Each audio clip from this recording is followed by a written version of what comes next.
So friends, welcome to my channel. If you guys facing temporary network error in your Discord, so guys watch this video till end because I am showing in this video why this problem is coming and what the solution of this problem. So guys, you can watch this video till end, and if you guys new on my channel, you can like this video and don't forget to subscribe my channel for more videos like that.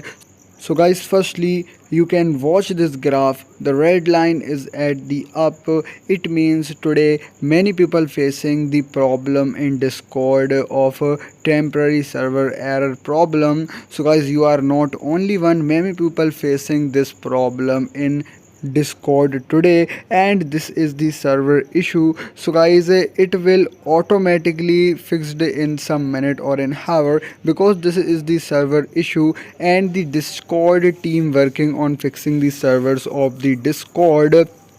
It may take some minute or an hour, and this problem is automatically solved by the Discord team in some minute or an hour. So guys, if you having any other problem in the Discord, you can comment me, and I hope you understand what I am saying.